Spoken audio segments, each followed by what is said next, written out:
Saludos a todos, queridos patitos. Aquí estamos con un doctor. No sé si sabrías operar, pero bueno, pues eres doctor en biología por la Universidad de Sevilla, profesor en divulgación científica, que es importante lo de la divulgación, porque si la cosa se la queda en la academia, parece como una fortaleza en la que todo está bien ordenado, pero la sociedad debe permear en todo este conocimiento. Bienvenido, encantado de estar por aquí. Si quieres hacer una presentación un poco más avanzada de Bueno, tu persona. pues encantado de estar por aquí. Efectivamente, soy doctor en biología, no sabría operar, pero bueno, no todos los que saben operar son doctores tampoco, así que son cosas no relacionadas. Sí, yo soy biólogo de formación, me especialicé en especies invasoras y efectivamente estoy ahora como profesor en la Universidad de Isabel I en el máster de divulgación científica y efectivamente estoy completamente de acuerdo contigo, Juan Carlos, en que el conocimiento debe permear. De hecho, creo que es un derecho fundamental que está recogido en la Declaración Universal de los Derechos Humanos. El acceso al conocimiento científico debe estar garantizado para la sociedad. Para que una sociedad sea madura y civilizada, debe tener acceso a ese conocimiento científico y muchas veces, efectivamente, ese conocimiento queda como en una muralla, en una especie de fortaleza a la cual no todo el mundo puede acceder, y creo que la divulgación científica junto con la educación son los dos pilares básicos para permitir ese acceso, ¿no? O quizá sacar de esa fortaleza ese conocimiento para que la gente que está fuera pueda adquirirlo. Así que, y nada, encantado de estar aquí contigo. Sí, un auténtico placer por mi parte. Reconocer que al amigo Alberto Plebezuelo, la primera vez que tuve acceso a su canal fue un vídeo sobre el diluvio, en el que estabais Oscar Maragaño, tú y el propio Alberto Plebezuelos, lo cual para mí es un placer, aunque bueno, he llegado a este que es el 133, habiendo tenido algún conversatorio con Alberto, alguno con Oscar Maragaño y ahora contigo. La cultura científica, supongo que como recordaría Juanjo Pérez Iglesias, que fue rector cuando yo estaba en la universidad, pero haciendo ciencias políticas, ahí tenemos una diferencia entre las ciencias llamadas naturales y las ciencias sociales, en las que en las ciencias naturales parece como que el objeto de estudio, al estar un poco separado del sujeto que estudia, es posible hacer un poco de abstracción, y en las ciencias sociales, como somos nosotros mismos los que nos estudiamos a nosotros mismos, pues parece como que se contamina un poco. Pero en teoría el método científico vale para ambas cosas. ¿Cómo podrías explicar lo que es ese método científico? Pues a ver, el método científico en realidad es algo bastante intuitivo. Yo creo que es algo que llevamos haciendo, aunque formalizado en términos filosóficos, epistemológicos, lo está desde hace relativamente poco, desde hace unos pocos siglos nada más, y en algunas ramas de la ciencia desde hace siquiera décadas, pero en realidad en nuestro propio corpus cultural humano, yo creo que es algo que tenemos bastante interiorizado desde hace mucho tiempo, porque se basa en el mismo sistema de aprendizaje que utilizan los bebés para descubrir cuando algo no les gusta o cómo introducir una ficha dentro de un puzzle, ¿no? Básicamente está basado en una serie de pasos. En realidad hay varios métodos científicos, no es uno solo, hay variedades, pero el resumen práctico sería, empezamos con una observación de un hecho, de un suceso que ocurre a nuestro alrededor, que puede ser un hecho natural, como puede ser pues un punto de luz de vueltas alrededor de nuestro cielo, o que una hoja o una flor se abra, o que un animal nazca, o algo incluso nuestro, por ejemplo, una interacción entre dos sociedades de tipo monetario, por ejemplo, para hablar de economía. Es una observación, es algo que sucede y que nosotros somos capaces de observar ese suceso. Una vez lo observamos, lo que hacemos es plantear posibles explicaciones a ese suceso, que pueden ser de lo más variopinto, pero tienen que tener siempre una serie de requisitos. Requisitos como, por ejemplo, que se pueda comprobar, que se pueda verificar, que también se pueda comprobar como falsa en caso de que sea falsa. Esto se le llama falsabilidad. Y, y que sea obviamente plausible, que sea verosímil. No es científico una hipótesis que se base en aspectos sobrenaturales que se escapan de esa verosimilitud. Una vez tenemos la hipótesis, lo que hacemos es ponerla a prueba. Podemos tener una o varias hipótesis, las ponemos a prueba mediante experimentos, mediante la prueba experimental, que puede ser más o menos compleja y que puede, por supuesto, involucrar más o menos niveles de complejidad y de incluso puede comprometer a distintas ramas de la ciencia. Cuando esas pruebas nos permiten verificar cuál de las hipótesis es correcta o en qué medida cada una de las hipótesis es correcta, porque a veces encontramos que la respuesta puede estar en varias hipótesis a la vez y que varias son compatibles unas con otras y que es una respuesta multifactorial, sea cual sea el resultado. Ahí lo que tendríamos sería pues una publicación, una comprobación experimental que publicaríamos, que otros científicos, que otras personas podrían verificar por sí mismo, y una vez este cuerpo de conocimiento se asienta y realmente varios grupos, varias personas comprueban y verifican que esas hipótesis son válidas para explicar el fenómeno que hemos observado al principio, es cuando tendríamos una teoría, que es el máximo nivel de certeza científico que podemos tener. Contrariamente a lo que la gente cree, las leyes no están por encima de las teorías. La teoría es un conjunto de hipótesis que incluye planteamientos, que incluye experimentación, que incluye leyes y principios y que incluye una gran cantidad de datos y de pruebas, mientras que una ley es un resumen normalmente matemático de un comportamiento que se puede medir. Por ejemplo, si yo dejo caer un objeto, puedo medir la aceleración, la velocidad, el tiempo que tarda.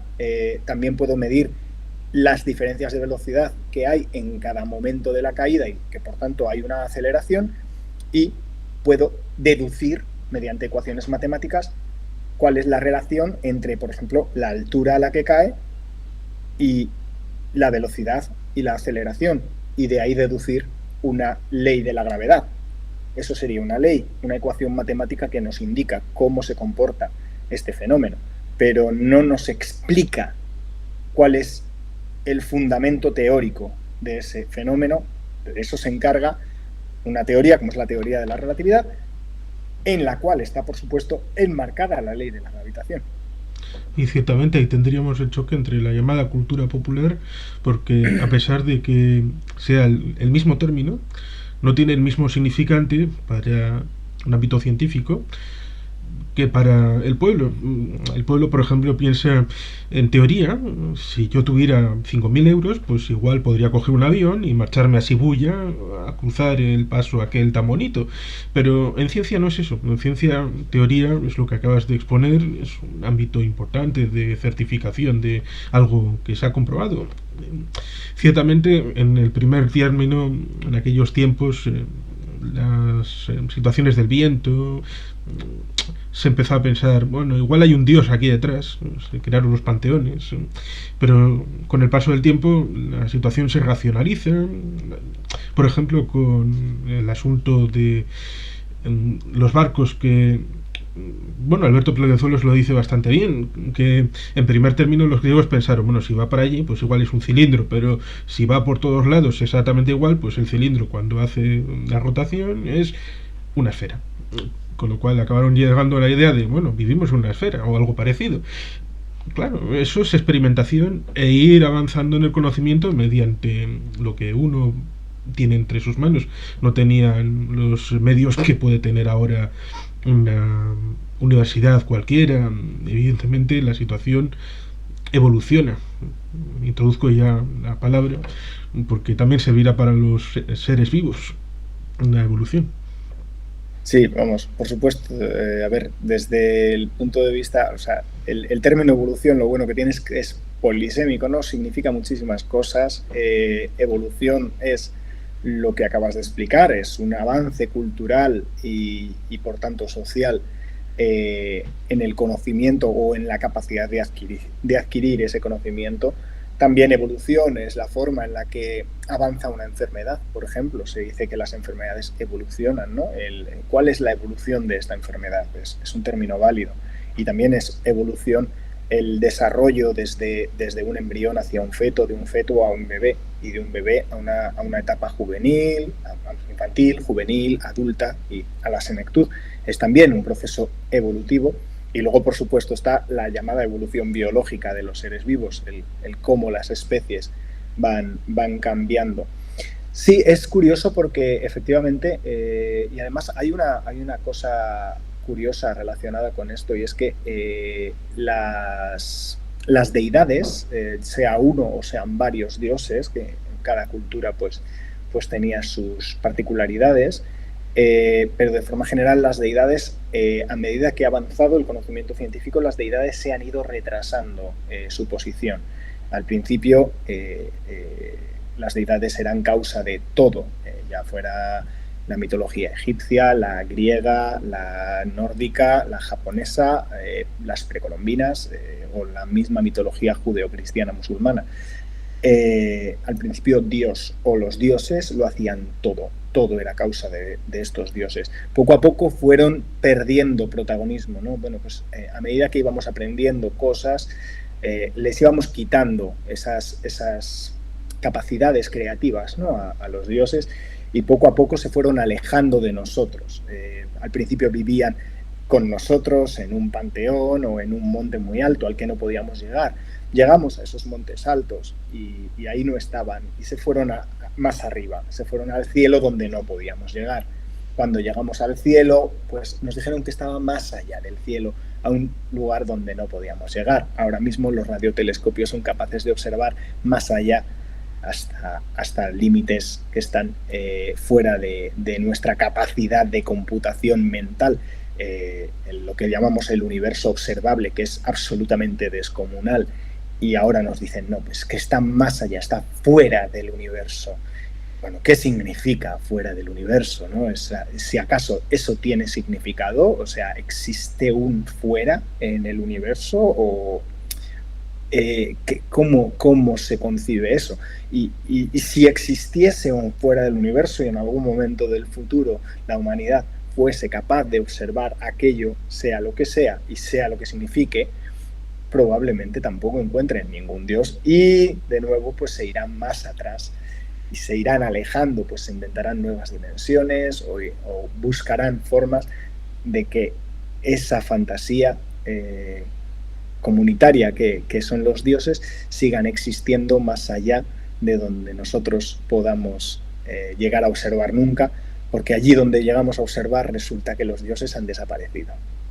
Sí, creo que has hecho un esbozo del llamado Dios de los huecos. Sí, totalmente. Cada vez va habiendo menos huecos y aún así hay gente que va encontrando alguna situación en la que pueda agarrar para meter la deidad en parte, porque digamos que nos gustan los relatos, nos gusta tener una buena historia, desde aquellos tiempos en las hogueras, delante de la cueva o incluso dentro de la cueva, a la noche, para contarse las cosas que habían vivido a lo largo del día. Algunos habían ido de cacería, otros haciendo las labores ahí más propias de la familia, y por lo tanto, desde esos tiempos, esa situación que un relato viene a ser como una foto fija, a pesar de que tenga muchos ingredientes del presente, del pasado, del futuro, pero es una foto fija, y la situación de la humanidad siempre es cambiante y siempre es dinámica, y por lo tanto ese choque entre el relato y la propia realidad lleva a disfunciones como por ejemplo las de la propia religión, como solución a problemas que no están actualizados porque es una solución de un momento. Como por ejemplo Alberto alguna vez ha dicho, la situación con el cordero en Oriente Medio pues tenía una respuesta, porque en aquel momento pues había evidentemente mucha situación desértica, problemas de manutención, de comida y de todo esto, y por lo tanto pues será lógico que, mira, lo último que me vas a poner es cerdo porque consume muchos recursos, ponme cordero. Y por lo tanto hay muchas de estas cosas que han evolucionado por tradición y se han quedado, pero el significante ha desaparecido. Y por lo tanto hay esa disfunción entre el dogma del significado que tal vez en algún momento pudo tener. Sí, comer marisco era malísimo porque marisco transmite un montón de enfermedades y hay muchos problemas, pues hay toxicidad por marisco, cuando hay marea roja, marisco está muy mal visto. ¿Comer marisco es un pecado? Bueno, depende, ¿no? O sea, ahora mismo no hay ningún problema, tenemos unos sistemas de seguridad alimentaria excelentes que nos permiten comer, perdón, Sí, que nos permiten comer prácticamente cualquier marisco sin ningún problema, siempre y cuando sea comestible. Pero evidentemente. hay, Por ejemplo, comer marisco en Galicia, en la Costa da Morte, después del chapapote del Prestige, pues era mala idea. pues, es mala idea, sí, Pero efectivamente. inferir de ahí una norma para que, oh, el marisco en general es malo, pues no, no. Sí, o incluso llegar a catalogarlo como seres impuros, ¿no? En qué medida estableces la pureza de un animal? ¿Cuáles son los requisitos para que un animal sea puro o no? Quiero decir, todos los animales en algún momento pueden padecer alguna enfermedad que te pueden transmitir o pueden resultar haberse intoxicado con algo que han comido y esa toxina te puede afectar, o etcétera. No hay ningún animal que en ese sentido podamos llamar puro en cuanto a existe el riesgo cero. Siempre hay determinados factores de riesgo y por eso existe la seguridad alimentaria y por eso realizamos los análisis que realizamos a los animales que nos comemos o a los productos animales que consumimos. Por eso existen los veterinarios, por eso hay esas medidas que están incluso extraordinariamente reguladas. En Europa tenemos una de las mejores eh, eh, agencias de seguridad alimentaria del mundo. Y es precisamente por eso, porque somos conscientes de que existen riesgos en lo que comemos, igual que existen riesgos en todas partes, y minimizar el riesgo equivale a incrementar la salud de la población y a la larga la esperanza de vida. Entonces, Sí. es lo deseable. Sí, a fin de cuentas todos somos animales y compartimos muchos de los elementos para ese riesgo que, pues no, tampoco hay que volverse locos y estar todo el Por día supuesto, pensando, porque el cerebro hace automatismos y es bueno para que no estemos todo el día pensando de, bueno, cuando me levanto, pues tengo que respirar, tengo que levantar la pata, tengo que salir de la cama o tengo que, bueno, ciertamente hay un elemento curioso porque si digo lo que he comido según la clasificación y alguna vez te lo he escuchado y a algún otro se lo he escuchado, pues hoy he comido dinosaurio al sí, por horno supuesto. con patatitas, lo cual Por supuesto, has está comido bastante bien. dinosaurio al horno con un tubérculo americano. Habrá gente que no lo entenderá. Sí, no, es un hecho.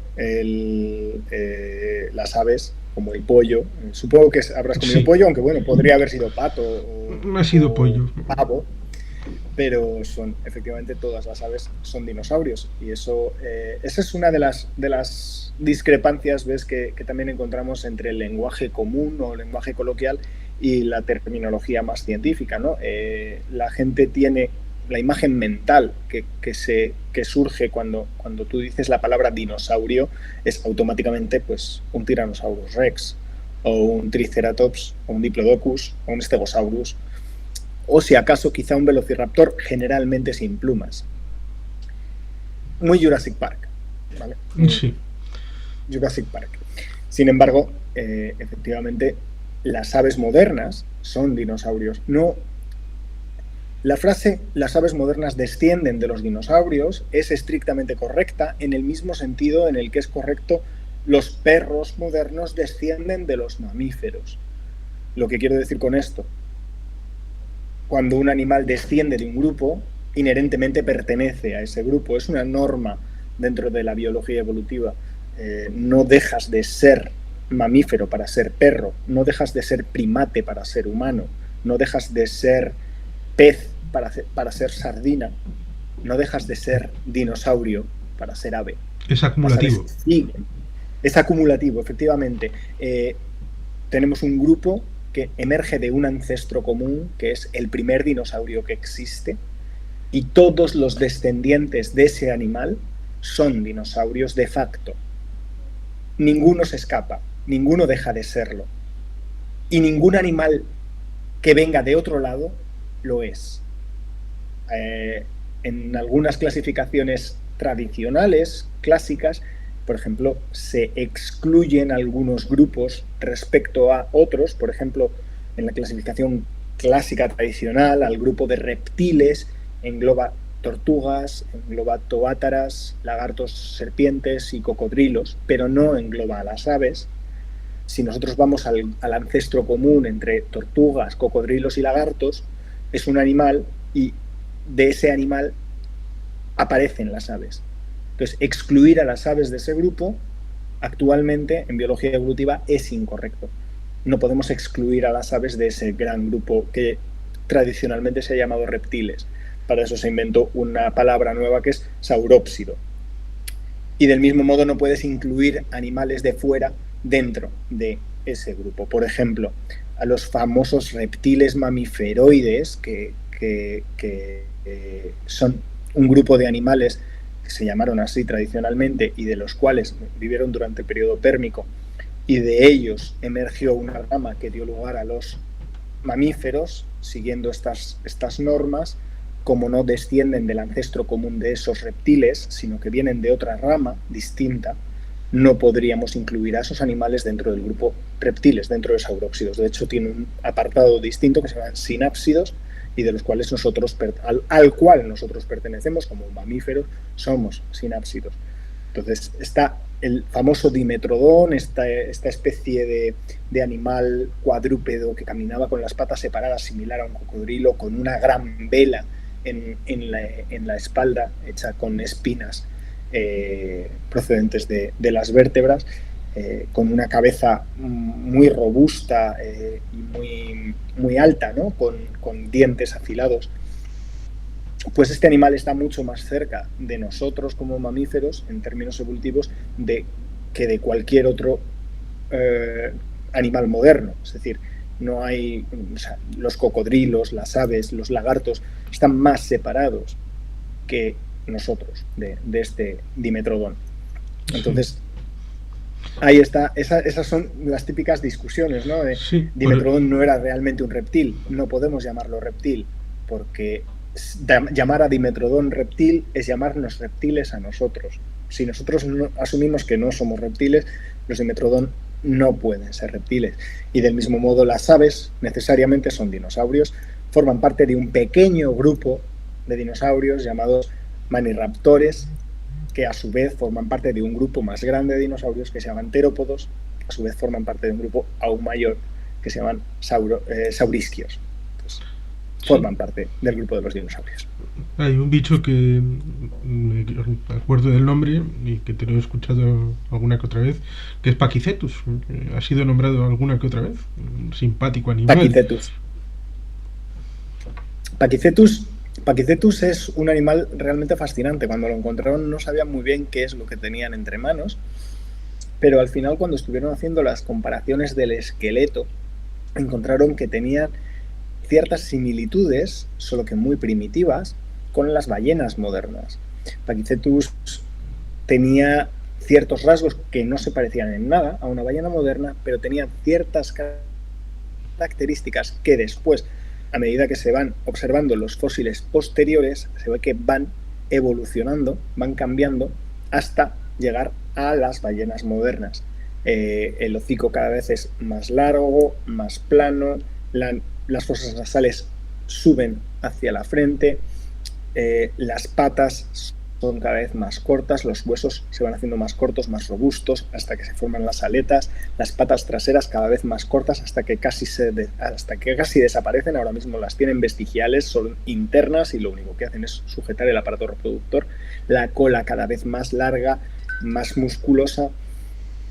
Paquicetus es el tatarabuelo de las ballenas y tenía la apariencia similar a un lobo moderno. No tiene absolutamente nada que ver con los lobos ni con los carnívoros en general. De hecho, el grupo hermano de Paquicetus y por tanto el grupo hermano de los cetáceos que tenemos hoy en día son los hipopótamos, que también tienen un ancestro carnívoro, como todos los perisodáctilos, los caballos, incluso los rumiantes tienen un ancestro que es efectivamente carnívoro. Sí, son elementos curiosos e interesantes que sobre todo em, esta gente que le gusta la pseudociencia suelen evitarlos porque les desmonta el chiringuito, les desmonta el relato, les desmonta su verdad.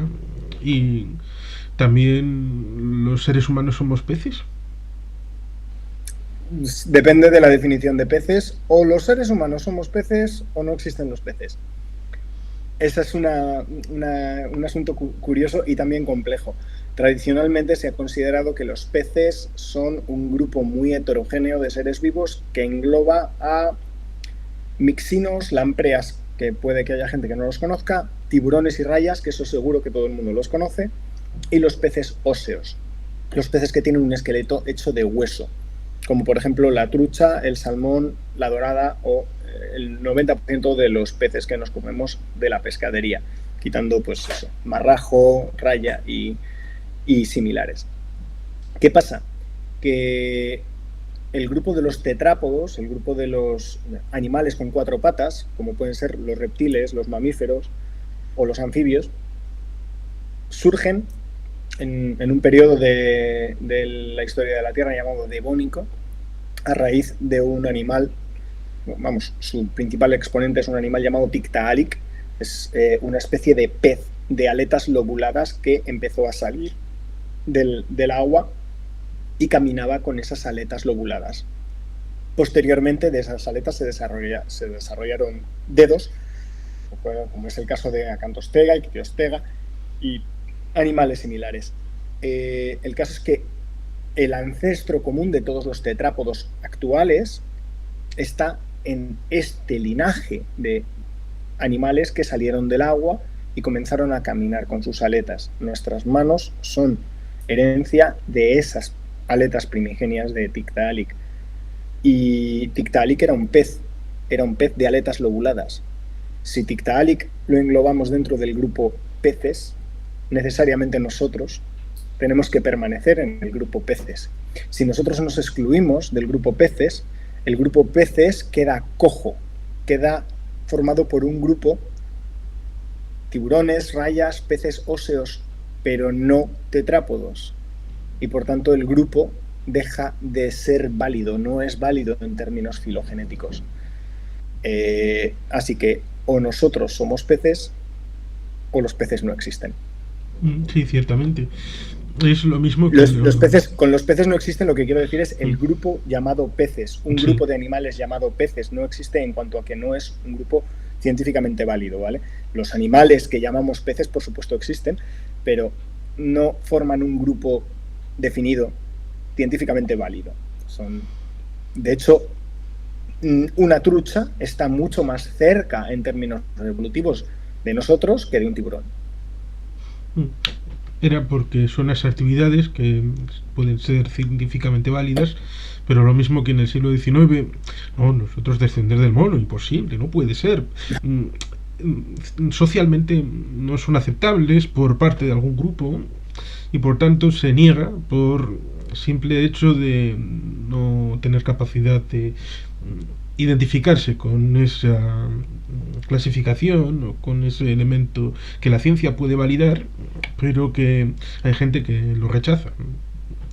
Pues ciertamente ahí tenemos un problema entre lo que es y lo que uno percibe o quiere creer. Me ha sonado un poco David Duchovny. Quizá yo creo que hay un factor, yo lo llamo la primera ley de Newton aplicada a la sociedad. La primera ley de Newton dice que todo cuerpo que está en reposo o en movimiento uniforme se mantiene en reposo o en un movimiento uniforme a menos que una fuerza actúe sobre él. Y a esto le llamamos inercia. La sociedad tiene una inercia. Tiene una inercia en el conocimiento. Respecto al conocimiento, a la sociedad no le gusta que le rompan el conocimiento. La sociedad mantiene un conocimiento y tiende a conservarlo. La ciencia no. La ciencia rompe eso. Rompe ese esquema. La ciencia es una fuerza que mueve a ese objeto, es algo que está imprimiendo una fuerza a ese objeto llamado sociedad y que le está haciendo cambiar de dirección. Pero esa sociedad tiende a mantener esa inercia. Entonces, cada vez que entra un nuevo conocimiento que rompe los, los paradigmas previos y te descoloca, la sociedad se resiste a ese cambio. Al final lo termina aceptando porque la fuerza de la ciencia es muy poderosa, pero el cambio tarda en apreciarse. Al principio son solo unos pocos los que aceptan este cambio. A medida que va pasando el tiempo, que van pasando las generaciones, la cultura va asimilando. ¿Qué pasa? Que la ciencia avanza más rápido y muchas veces cuando se termina aceptando un cambio, este ya está, digamos, obsoleto, porque nuevos conocimientos ya se han incorporado y resulta que han cambiado otra vez ese panorama, ¿no? que al final termina predominando. Hace 100 años la sociedad asumía que existían 3 grandes reinos: las plantas, los animales y los minerales. Hace 100 años ya se sabía que los minerales no eran seres vivos y que no tenía ningún sentido incluirlos en esta clasificación. Se conocía la existencia de los hongos, se sabía que los hongos no eran plantas y, de hecho, se conocía la existencia de los microorganismos. Cuando esto terminó por asimilarse en la sociedad, a mediados del siglo XX, Whittaker ya estaba proponiendo su hipótesis de los 5 reinos, su planteamiento de que en los seres vivos hay 5 reinos: bacterias, homoneras, protistas, hongos, plantas y animales. Dividió a los microorganismos en 2, protistas por un lado y bacterias por el otro. Tardó mucho tiempo la sociedad en asumir esta clasificación, pero desde los años 90 esta clasificación se sabe que es también incorrecta.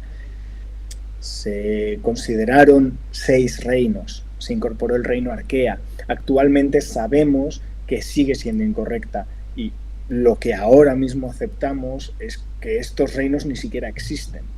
Son dominios, principalmente 2, unos bacteria con sus propios mecanismos y otro arquea, y de las arqueas nace una pequeña rama que se diverge, que fluye y que se convierte en las eucariotas, de las cuales descendemos nosotros y que conservamos en nuestras células, ¿no? Nuestras células son eucariotas. Y dentro de las eucariotas hay muchísimos grupos que divergen, y uno de ellos es el de las plantas y otro es el de los animales. Pero los procariotas no existen. Hay una enorme infinidad de grupos de procariotas, algunos más cercanos a las plantas, otros más cercanos a los hongos y otros más cercanos a los animales. No puedes homogeneizarlos en un mismo grupo porque no sirven, no funcionan. Y todo esto, si además le incluimos el hecho de que parte de nuestras células, no parte de las células que nos componen, sino parte de los componentes que hay en nuestras células tienen un origen bacteriano, como son las mitocondrias, entonces ya el árbol se nos vuelve una red. No es un árbol en la que las ramas se van dividiendo, es una red en la que hay intercambios de información, intercambios de órganos, intercambios de genes entre unos lados y otros en un entramado brutal. Y reducirlo a 5 reinos, como todavía se hace en los institutos, por ejemplo, es una sobresimplificación que sabemos que es incorrecta, pero lo seguimos haciendo, porque tenemos esa inercia, porque esa primera ley de Newton sigue actuando sobre la sociedad y cuesta mover tanta información acumulada a lo largo de tanto tiempo. Sí, es un poco como cuando me enseñaron genética en las clases del colegio, que básicamente era el tema de los ojos, si papá tenía X ojos y mamá tenía X ojos, entonces la disponibilidad para la descendencia era una cosa muy limitada y bueno, eso es la genética. Bueno, pues era algo simple, sencillo para un joven adolescente, pero ciertamente alguien que quiera conocer la verdad, pues evidentemente hablaría de la adaptación de las especies, de un montón de asuntos que seguro que evidentemente conoces mucho mejor que yo, porque yo fui por humanidades y tú eres doctor en biología, pero ciertamente la pinta que tiene el asunto es que a veces cuando se habla de evolución, cuando se habla de adaptación de especies, luego surge el listo de turno que habla de darwinismo social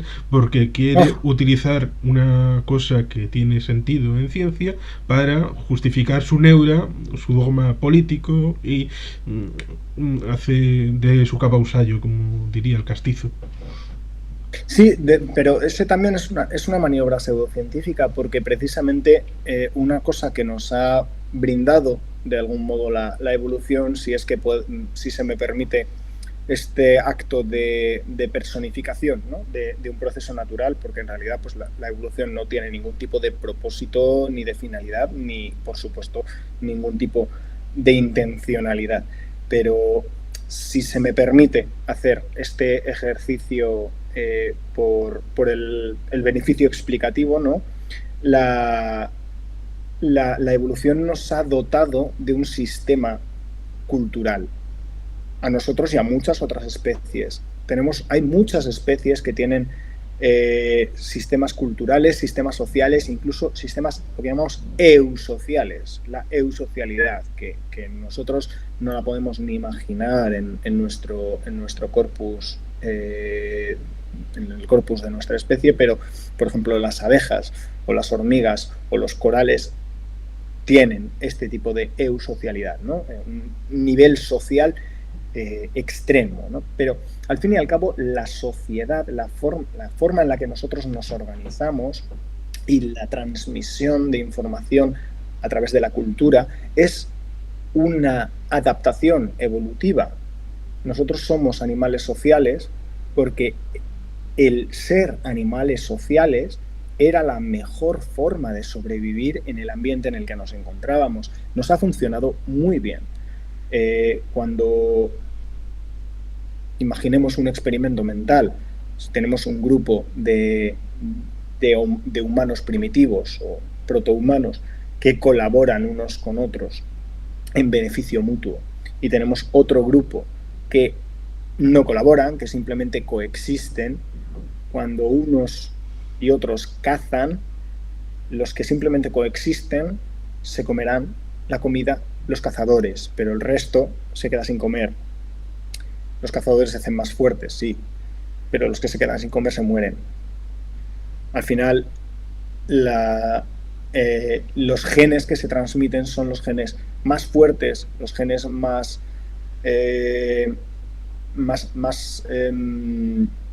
aptos de una población pequeña y por lo tanto son pocos genes.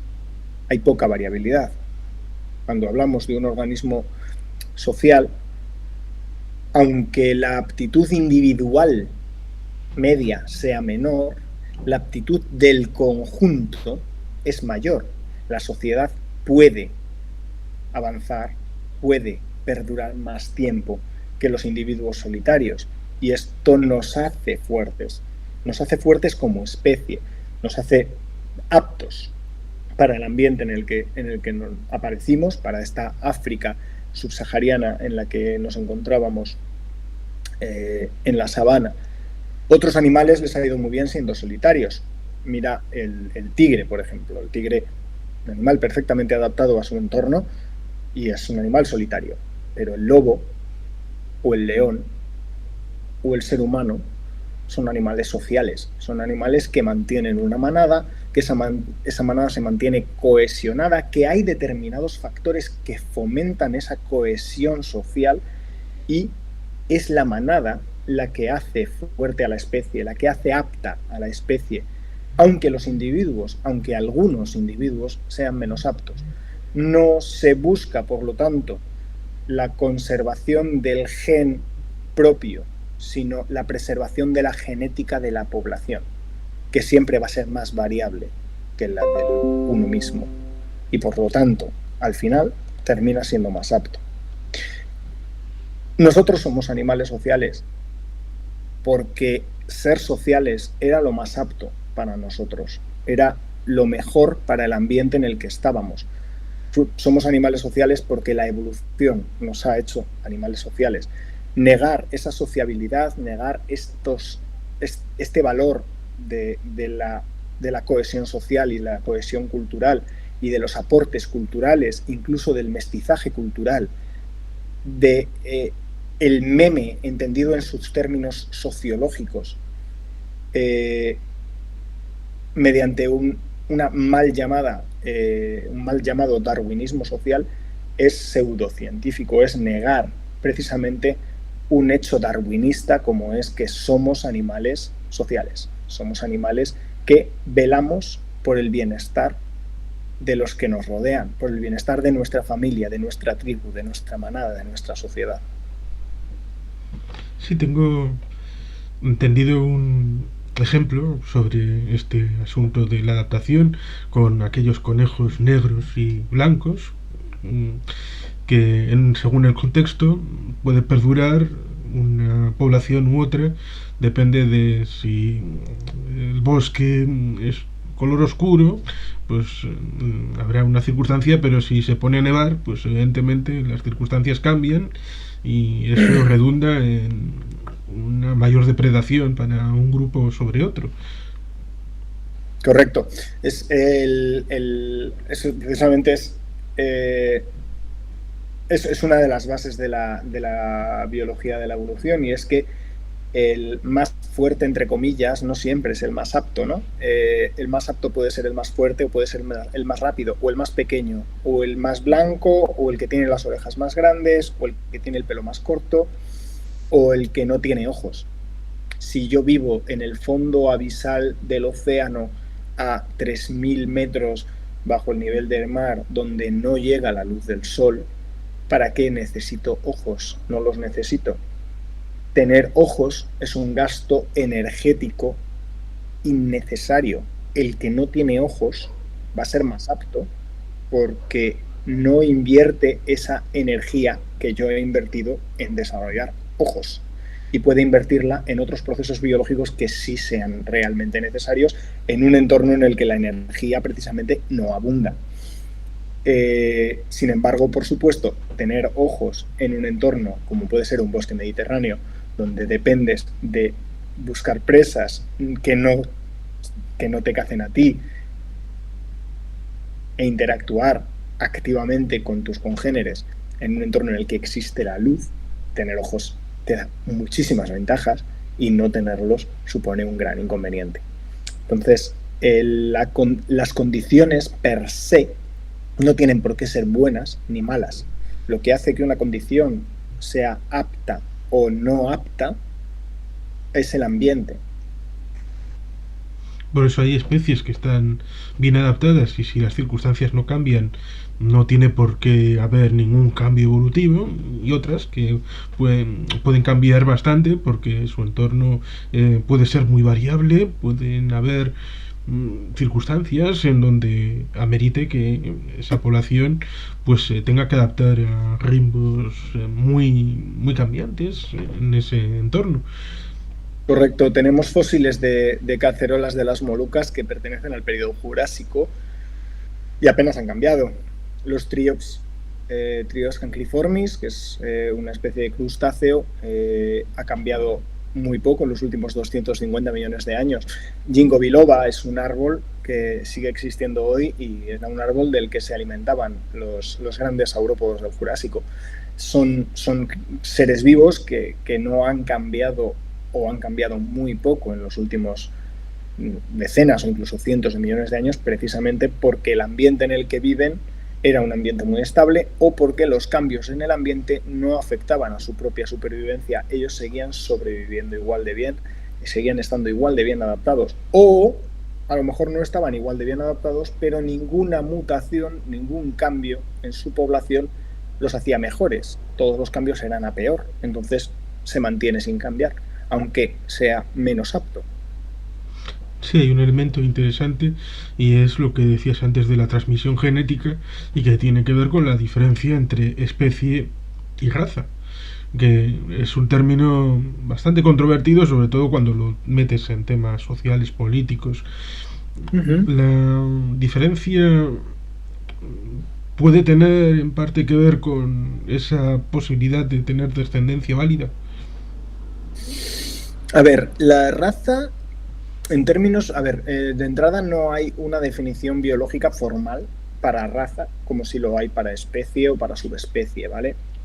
En general se consideran razas como grupos de seres vivos que comparten una serie de rasgos genéticos dentro de una misma especie y que están de algún modo aislados genéticamente de otras poblaciones de su misma especie. Entonces, por ejemplo, cuando nosotros seleccionamos artificialmente unos animales u otros en función de nuestras preferencias, porque queremos utilizarlos para una cosa o para otra, queremos potenciar unos rasgos u otros, desarrollamos razas en esos animales, desarrollamos razas en las ovejas y por eso tenemos ovejas churras y ovejas merinas. Desarrollamos razas en las vacas, por eso tenemos vacas lecheras y tenemos toros de lidia. Desarrollamos razas en los gallos o en las gallinas, desarrollamos razas en los gatos, en los perros. Son, digamos, todos los perros de la misma raza comparten determinados rasgos genéticos que no los tienen perros de otras razas. Aunque las diferencias genéticas no son suficientes para establecer especies distintas, porque siguen pudiéndose mezclar unos con otros y la descendencia sigue siendo fértil, sí que hay cierto aislamiento genético en las distintas poblaciones y ese aislamiento genético se puede medir, se puede verificar. Tú coges un grupo de perros heterogéneo y puedes, mediante la genética, puedes observar que esos perros se agrupan en distintos subgrupos y son subgrupos claramente delimitados, aunque luego haya individuos intermedios por hibridaciones y demás, pero sí que encuentras esos patrones, ¿no? en la genética. En el ser humano esto no sucede. Hay factores genéticos puntuales que pueden tener diferencias en distintos grupos humanos, pero son rasgos muy puntuales, muy característicos, que además no son conservativos de unos grupos a otros. Cuando tú coges todos esos rasgos genéticos y los analizas en conjunto, lo que te da es una masa de datos uniforme que no puedes separar por ningún lado. Ergo, las razas en seres humanos no existen. Y hay una cosa que curiosa, porque una de las cosas que se suele escuchar en estas situaciones, solo existe una raza y es la raza humana. Esto también es incorrecto. Para cualquier división inferior a la especie, igual que divisiones inferiores al género o a la familia o a cualquier otra categoría taxonómica, solo se utilizan cuando al menos hay dos. Por ejemplo, no podríamos hablar de razas, de una raza de perros, si no hubiese al menos dos razas de perros que pudiesen diferenciarse. Si toda la especie, por poner una especie que no tiene razas y que no dé lugar a confusiones, yo qué sé, el jacinto de agua, ¿vale? Una planta acuática invasora en España que no tiene razas. Si todas las plantas de jacinto de agua conservan un mismo patrón genético y no se pueden diferenciar grupos, no hablamos de una raza, hablamos de una especie. Hablaríamos de dos razas si dentro de esa especie se pudiesen diferenciar esos dos grupos, pero al no poderse diferenciar ningún grupo, no hay divisiones inferiores. Es como cuando hablan de Homo sapiens sapiens. Homo sapiens sapiens, eso es una subespecie. ¿Cuál es la otra? Si hay un sapiens sapiens, tiene que haber un Homo sapiens algo, un Homo sapiens otra cosa.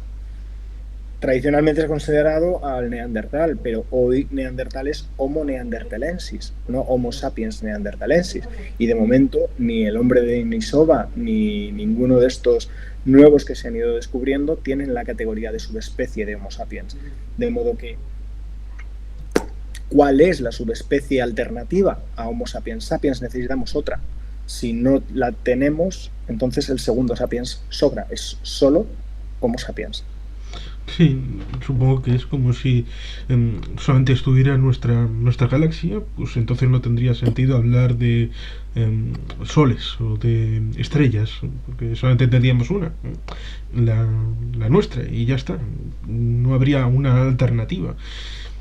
Pero lo que ciertamente resulta curioso e interesante, porque muchas veces me lo han echado en cara con furia porcina en comentarios en Facebook, estas cosas respecto a las razas humanas, y con este contexto de, bueno, cuando les digo no existen, pues me empiezan a proferir insultos y todo tipo de alegrías. Por eso resulta polémico. Hay siempre, en esas situaciones, hay siempre que preguntar cuántas razas humanas hay y en base a qué rasgos las defines. Porque tradicionalmente se considera que hay, pues depende de quién te lo diga, 3, 4, 5, hasta 27 razas humanas, ¿vale? Hay clasificaciones para todos los gustos. Cuando hay tantas clasificaciones tan distintas y no se ponen de acuerdo, ya algo falla. Algo falla, y lo que falla es que no tienen un sistema organizativo riguroso, sino que se basan en lo que ellos quieren. Son clasificaciones arbitrarias. Y lo más evidente de que estas clasificaciones son arbitrarias es el hecho de que las diferencias que hay entre un europeo y un asiático, que tradicionalmente son consideradas razas distintas, son menores que las diferencias genéticas que hay entre un masái y un bosquimano, que son dos tribus africanas que viven una bastante cerca de la otra y que las dos son consideradas de raza negroide. Entonces, si las diferencias entre un bosquimano y un masái son mayores que las diferencias entre un europeo y un asiático, o bien masái, si asumes que europeo y asiático son razas distintas, necesariamente masái y bosquimano deben ser razas distintas, porque son más distintos entre sí.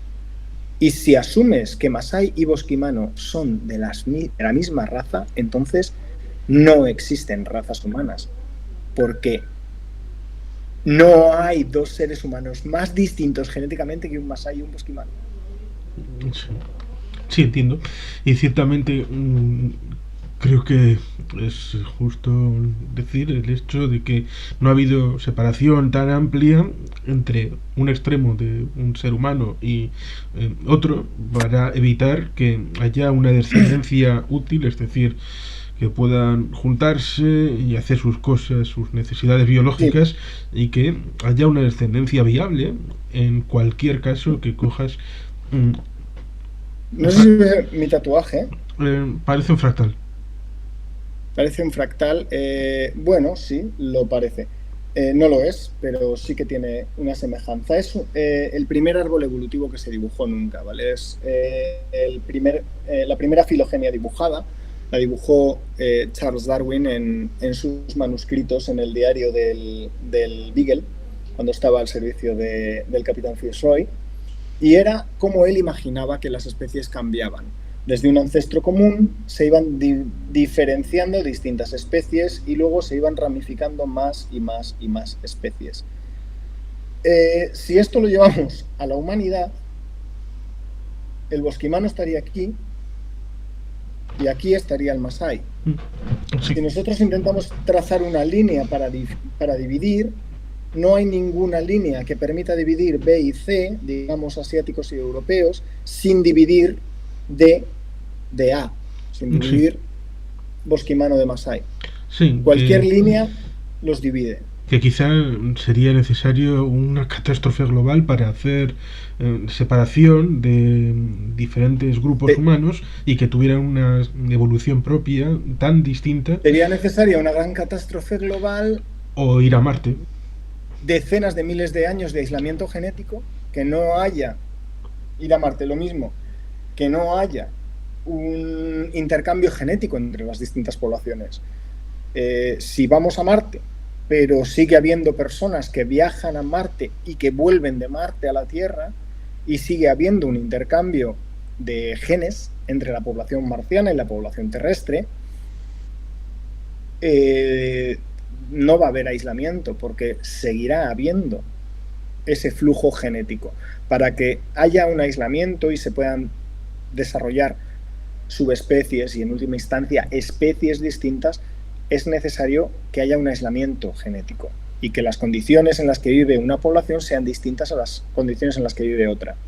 Si tú partes un ecosistema por la mitad con un río y en una de las mitades se genera un entorno helado, un entorno nevado, y en la otra mitad se genera un entorno, digamos, templado, y el río realmente aísla a las poblaciones de un lado y de otro, en un lado se formarán unas especies y en el otro lado se formarán otras. Pero si el río se seca todos los años y los animales pueden cruzarlo una vez al año, por mucho que el río vuelva a aparecer en primavera, no hay un corte del flujo genético, sigue habiendo un flujo genético entre una población y la otra, y por lo tanto no llegará a haber nunca un aislamiento real, a menos que haya otro tipo de factores que los aíslen Mm. genéticamente, que existen. Por Eh, ejemplo, por ejemplo, uno inducido, que es un ejemplo que te he escuchado alguna que otra vez, como es Culex pipiens y Culex molestus en el metro de Londres.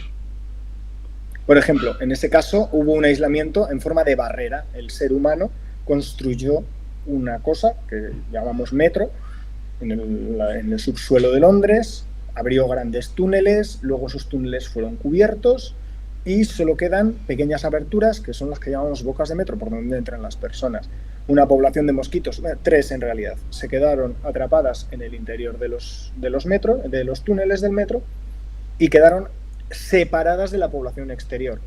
No solo quedaron separadas, sino que el ambiente era completamente distinto. Dentro del metro no hay estaciones, no hay ciclos de día-noche, no hay aves de las que alimentarse, tienen que alimentarse de mamíferos, de personas, de ratas, porque no hay pájaros, que es lo que comen. La sangre de pájaros es de lo que se alimentan los mosquitos de fuera. Una serie de cambios en el ambiente que forzaron a la especie a evolucionar, y terminó evolucionando en una especie efectivamente distinta, que es Culex molestus, el mosquito del metro de Londres. 120 años más tarde, esas dos especies son completamente distintas. 120 años más tarde, porque un mosquito tiene varias generaciones en un año, pero nosotros tenemos una generación cada muchos años. Entonces, para que ese cambio sucediese en el ser humano, no serían suficientes 120 años de aislamiento. Necesitaríamos miles, decenas de miles de años de aislamiento para poder generar especies humanas distintas. Sí, quizá por eso hay experimentos que usan bacterias para ver Correcto. evoluciones más cortas en generaciones con menos ciclo de vida que puedan ser los seres humanos. Correcto. Escherichia coli tiene una generación cada 20 minutos. Mucho más práctico. El experimento de Lenski, que lleva veintitantos años activo y que sigue funcionando, se hace precisamente con Escherichia coli por ese motivo, porque es uno de los organismos vivos que se reproduce más rápido y por tanto genera nuevas generaciones de forma mucho más rápida. Sí, ciertamente ahí tendríamos el asunto de los medicamentos y la resistencia a los mismos para poder evidentemente generar medicamentos que sean buenos y perdurables. Luego están los seres humanos Sí, que hacen un poco también de la capa de ensayo y a veces destruyen la confianza de los mismos.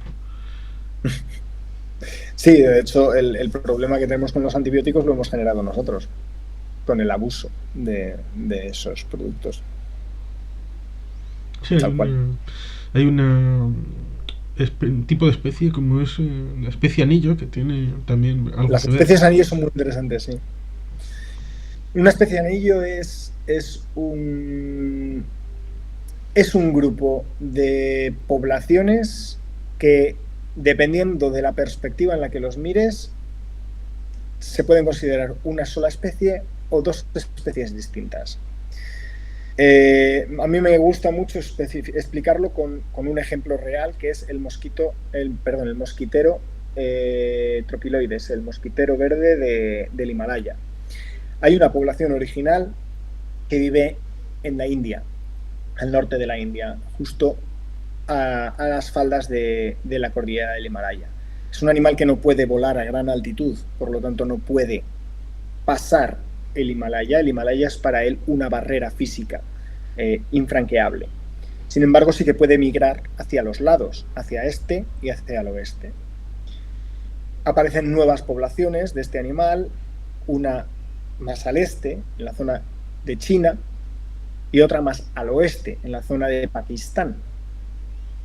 Y estas poblaciones, a su vez, ya pueden migrar hacia el norte y aparece una nueva población en la zona de Mongolia, que termina migrando hacia la zona oriental de Rusia, y otra en la zona occidental de Rusia. Ahora bien, estas dos poblaciones se encuentran en el centro de Rusia, cerrando el anillo, por eso se llaman especies anillo. ¿Cuál es la particularidad? Que a lo largo de la colonización de los distintos territorios, hacia un lado y hacia otro, ha ido acumulando cambios ambientales, cambios evolutivos, procedentes de distintos ambientes a los que se ha ido enfrentando la especie y que ha ido adquiriendo distintas adaptaciones a estos nuevos ambientes. Y cuando se encuentran en el norte de Rusia, en un ambiente común, han cambiado tanto unos y otros que no se pueden hibridar, no se pueden mezclar. Son especies distintas en ese sentido porque no puede haber flujo genético directo entre los miembros de una población y los de otra. Sin embargo, el flujo genético no se ha cortado en realidad, porque sí que puede hibridarse el de Rusia occidental con el de Pakistán, sí que puede hibridarse el de Pakistán con el de la India, sí que puede hibridarse el de la India con el de China, sí que puede hibridarse el de China con el de Mongolia, sí que puede hibridarse el de Mongolia con el de Rusia oriental. Pero de nuevo, el de Rusia oriental y el de Rusia occidental no. Entonces, por eso digo, depende de la perspectiva. Si extinguiésemos todo lo que hay al sur del Himalaya, tendríamos dos especies distintas que no se pueden mezclar en Rusia. Tendríamos dos especies que conviven en Rusia central y que no se pueden mezclar. Sin embargo, si tenemos en cuenta todo el ciclo, hay un flujo genético real entre una población y la otra. Lo que pasa es que es un flujo genético tan largo,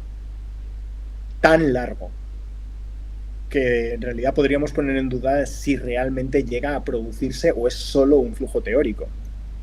Pero al menos existe ese flujo teórico. ¿Es una especie o son dos?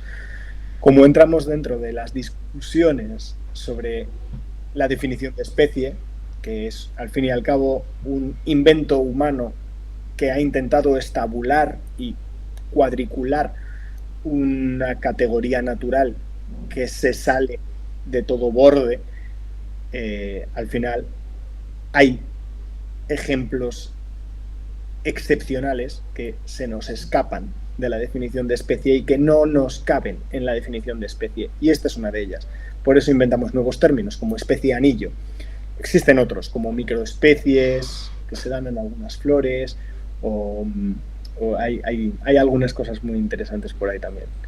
Pero vamos, las especies anillo me parecen de las más fascinantes de todas, precisamente por eso, por esa capacidad que tienen de romperte completamente la mente, porque depende de la perspectiva. Si ves a esas dos poblaciones y no ves el resto del conjunto, son dos especies distintas, pero si ves el conjunto tienes que considerarlas la misma especie. Pero es una misma especie en la que dos individuos no siempre pueden dar descendencia fértil, que es una rareza, porque lo normal es que dos individuos de la misma especie de sexos distintos den descendencia fértil.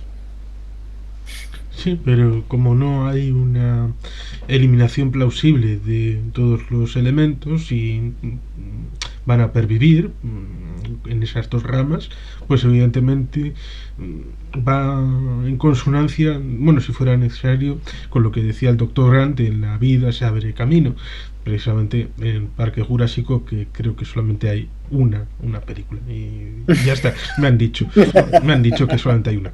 Bueno, pues ciertamente ahí tenemos un asunto auténticamente polémico, muy polémico, por Colin Trevorrow y alguna otra persona por ahí haciendo los Yo no mundos estoy de en Yuppie. contra de las segundas partes, siempre y cuando se consideren que son segundas partes, se tenga muy claro que son segundas partes y que ninguna va a ser tan buena como la primera.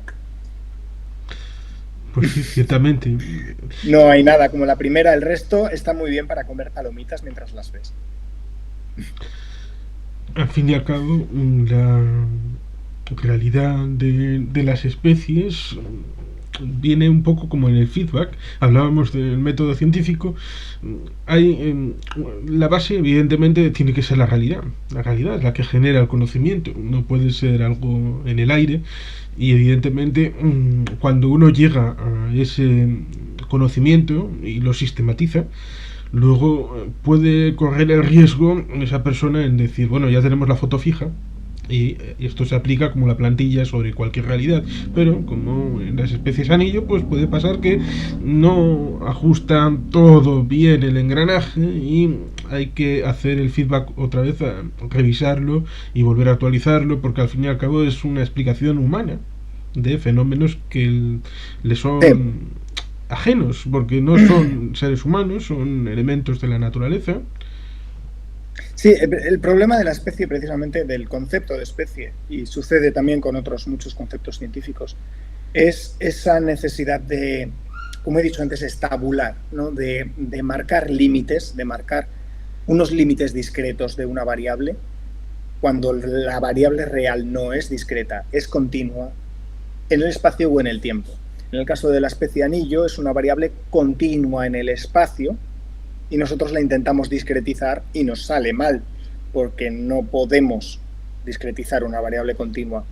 Pero las especies también son continuas en el tiempo. Y aquí es de nuevo donde entra también en juego uno de los argumentos habituales cuando se está, por ejemplo, discutiendo con un creacionista o cuando se está hablando con una persona que tiene este tipo de creencias irracionales. Eh, Cuando tú tienes una especie, Culex pipiens, por apelar al ejemplo ya mencionado del mosquito de Londres, y evoluciona hasta que da lugar a una nueva especie, Culex molestus, lo que tú tienes es un periodo de transición de una especie a otra, como si tuvieses en una imagen que empieza en rojo y termina en azul, pero tienes un gradiente de colores. No tienes un color, no tienes un momento de la imagen en el que el color deja de ser rojo para ser azul. Tienes una serie de columnas de píxeles que cada vez son más azules y menos rojas, hasta que una columna de píxeles es completamente azul y nada roja. Pero tú no puedes marcar un límite, decir, esta no, aquí empieza el azul. No puedes decir dónde empieza el azul, porque empieza viendo azul casi desde el principio. Lo que pasa es que no es azul, es rojo, pero con una pizca de azul. En las especies sucede algo similar. El gradualismo aplicado a pequeña escala, a gran escala sabemos que hay largos periodos de estabilidad y cortos periodos de cambio, pero en esos cortos periodos de cambio sigue existiendo un gradualismo, sigue existiendo un cambio gradual y paulatino de las poblaciones que se van adaptando gradualmente y paulatinamente a las nuevas condiciones ambientales, dejando de ser una especie para pasar a ser otra. Pero no hay un momento en el tiempo en el que deja de ser una especie y pasa a ser otra. No hay una generación de Culex pipiens cuyos hijos sean Culex molestus. Es un proceso tan gradual que no puedes establecer un punto de corte. Sí, la idea de buscar absolutos, cuando en realidad sería, en ese ejemplo de al azul al rojo, del rojo al azul, sería uno dominante sobre el resto del color, pero les gusta mucho apelar a el eslabón perdido, El eslabón la perdido, me cadena, encanta. y ahí te mencionan, por ejemplo, el hombre de Piltdown, ¿ves? La ciencia no funciona. Oh, No funciona y es todo mal, todo mal. sí, sí, o el hombre de Nebraska, sí, tiran de errores o de fraudes, que son cuatro, y siempre tiran de los mismos porque son los que son, no hay Y más, que ¿no? la ciencia los descubrió, Por supuesto precisamente. que fue la ciencia la que descubrió que esos eran fraudes en el caso de Piltdown o errores en el caso de Nebraska, errores de interpretación. Pero efectivamente buscan ese eslabón perdido y nunca lo encuentran y de antemano. Creacionistas del mundo, nunca se encontrará el eslabón perdido. Primero porque no es un eslabón y segundo porque no está perdido. En primer lugar, no está perdido porque conocemos cómo ha cambiado el ser humano a lo largo de la historia de los últimos 3 4 millones de años bastante bien. Y aunque tengamos lagunas de conocimiento, esas lagunas de conocimiento se pueden rellenar con inferencias genéticas. Podemos saber cómo eran esos organismos, aunque no tengamos muestras de ellos, porque sabemos cómo funciona el proceso evolutivo. No hay nada perdido, simplemente hay cosas por descubrir. Pero por otro lado, no existe el eslabón en sí, no hay eslabones, las especies no son eslabones. Lo que decía antes, las especies no empiezan y acaban en un momento puntual y concreto del tiempo, como en la analogía un eslabón empieza y acaba en un momento puntual del espacio. Un eslabón tiene un inicio y un final, una especie no, una especie se diluye hacia adelante y hacia atrás en el tiempo y termina cambiando a otra especie, pero de forma diluida. Es como cuando haces una transición en el vídeo, cuando montas un vídeo y haces un efecto de transición, que diluyes una imagen para meter otra imagen que también se diluye hasta construirse, pero no hay un momento fijo en el que hay un cambio de una imagen a otra. Simplemente cambia gradualmente de una imagen a otra. Eh, no hay un eslabón precisamente por ese motivo, no son discretas las variables, las especies no son variables discretas, son variables continuas, los eslabones son variables discretas. Pero además, una cadena es una consecución lineal. Eslabón, eslabón, eslabón, eslabón, eslabón, eslabón, eslabón, eslabón. La evolución no es lineal. La evolución diverge, cambia, se abre. Como decía el doctor Malcolm en Jurassic Park, la vida se abre, se expande, se abre camino a través de rompiendo las barreras. Divergen, las especies se dividen en nuevas especies, algunas se conservan, otras cambian, se dividen, se dividen, se dividen. No es una cadena.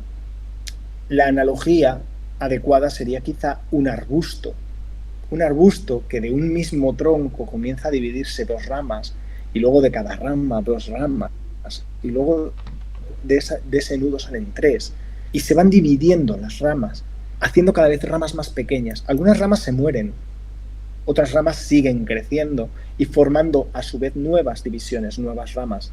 Y al final de cada rama hay hojas y esas hojas son las especies modernas. Pero cuando esas hojas caigan y mueran, nuevas ramas darán lugar y nuevas hojas nacerán. No hay un momento en el que el tallo diga dejo de ser esta parte de tallo para ser la siguiente. Es gradual. El tallo es un continuo que se divide. No es una cadena.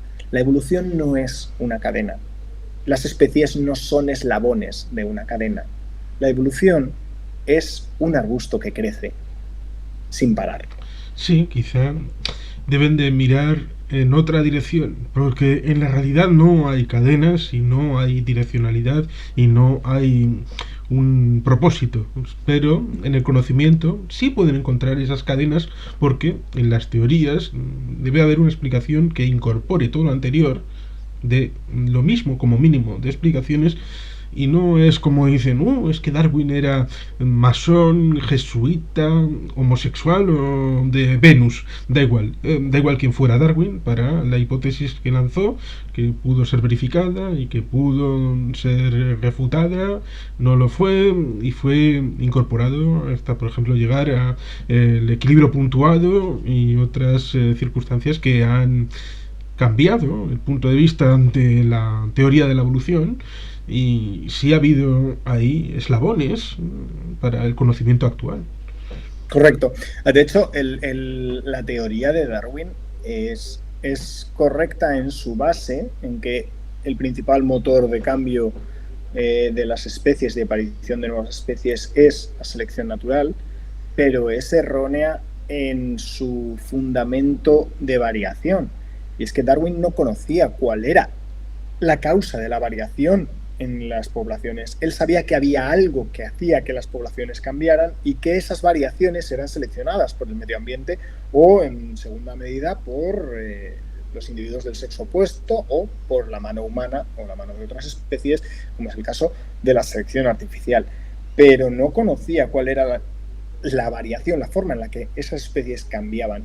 Y aunque Darwin vivió en la misma época que Mendel, nunca llegó, o al menos hasta donde sabemos, nunca llegó a leer los trabajos de Mendel. Los trabajos de Mendel escribió varios artículos que no llegaron a ninguna parte. Sí que se sabe que escribió alguna carta a Darwin. Lo que no está claro es si Darwin llegó a leerlas algún día, porque Darwin recibía muchísima correspondencia y no la leía toda. Y nunca hizo referencias a Mendel y sabemos que nunca le contestó. Por lo tanto, podemos asumir que no llegó a leer las cartas. Y las leyes de Mendel, las leyes genéticas de Mendel, no se incorporan al cuerpo de conocimiento científico hasta décadas más tarde, a principios del siglo XX, a finales del XIX, principios del siglo XX. Es en los años 1920, en la década de 1920, cuando Julius Huxley, creo que fue, el nieto de Thomas Henry Huxley, el primo del escritor Aldous Huxley, que aunó el conocimiento genético de Mendel con la teoría de la selección natural de Darwin. Y ahí es cuando nace realmente la biología evolutiva como ciencia que trata de explicar toda la variación evolutiva, toda la evolución. No solo cómo el ambiente selecciona a los organismos más aptos, sino cómo esos organismos cambian, cuáles son los fundamentos de esos cambios y cómo se heredan esos cambios. Desde entonces se ha aprendido mucho. Se ha sabido que, aunque la hipótesis de Lamarck, de la herencia de los caracteres adquiridos, es esencialmente errónea, tal y como la formuló él, sí que existen determinados caracteres adquiridos que se pueden heredar. Y lo sabemos gracias a Lynn Margulis con el desarrollo de la teoría de la endosimbiosis y con todo el conocimiento que nos ha proporcionado la simbiogénesis. Básicamente, los orgánulos celulares que componen nuestras células son producto de rasgos que han sido adquiridos en algún momento del proceso evolutivo y que se han heredado. Son herencias adquiridas. Por supuesto, son herencias adquiridas que han sido seleccionadas por la selección natural. No dejamos atrás a Darwin, no falsamos a Darwin, simplemente incorporamos un nuevo conocimiento.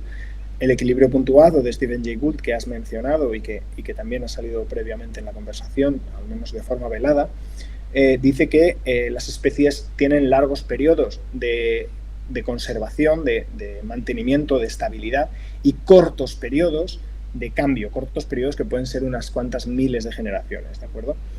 En esos periodos de cambio, el cambio es gradual, tal y como Darwin predecía.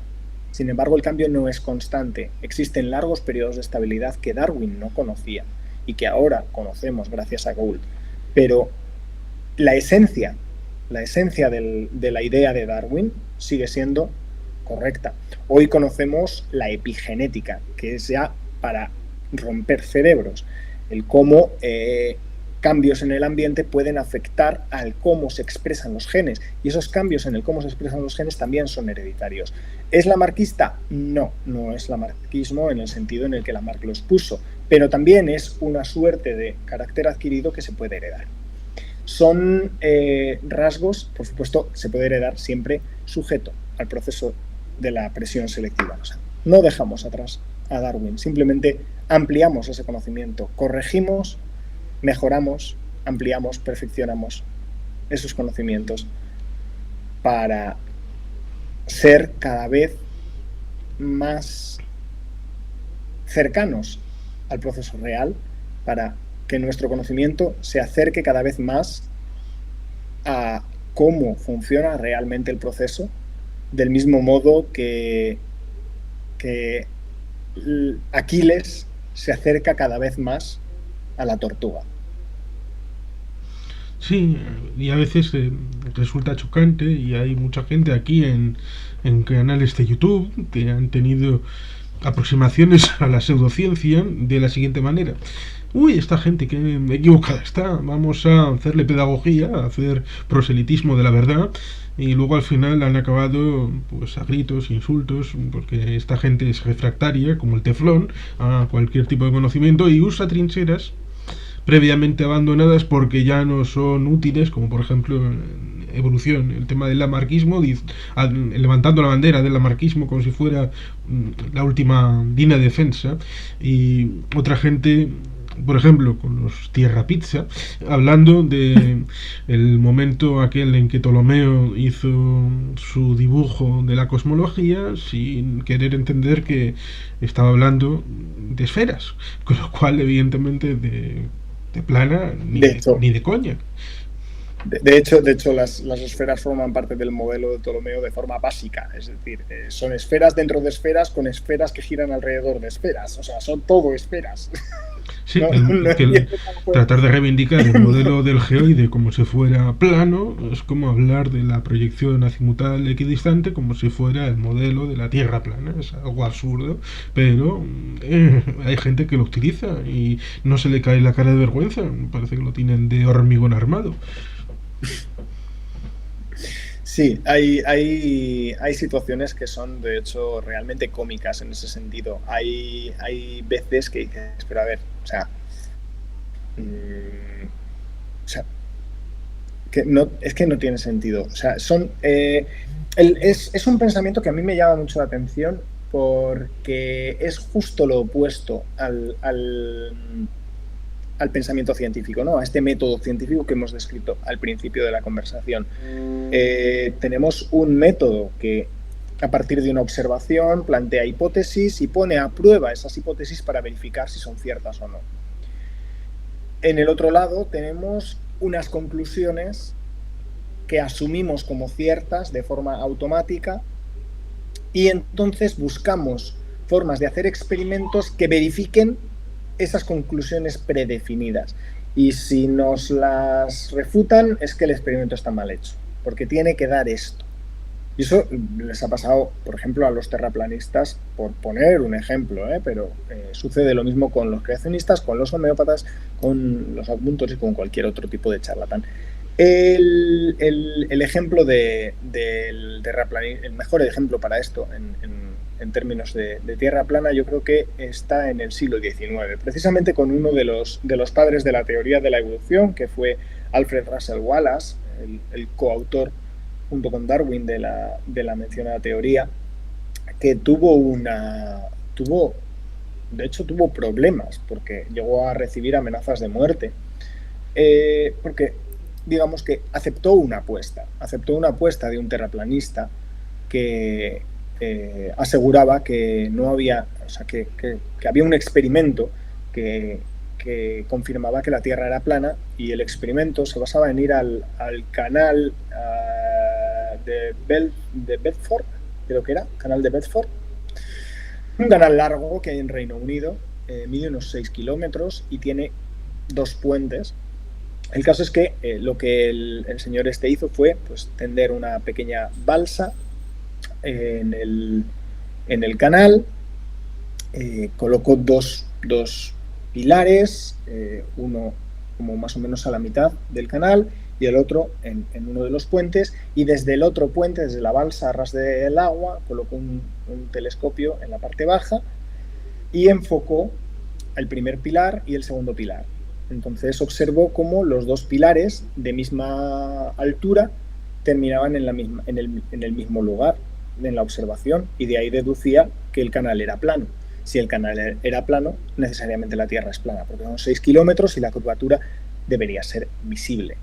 A lo que Alfred Russel Wallace contestó muy sabiamente que estaba fallando en una cosa muy básica, y es que la temperatura del agua no es la misma que la temperatura del aire, y que por tanto existe una refracción en la luz, que para evitar el efecto de la refracción lo que tiene que hacer es separarse del agua, hacer el mismo experimento pero más arriba, para que la refracción de la luz no le afecte, o al menos no le afecte tanto.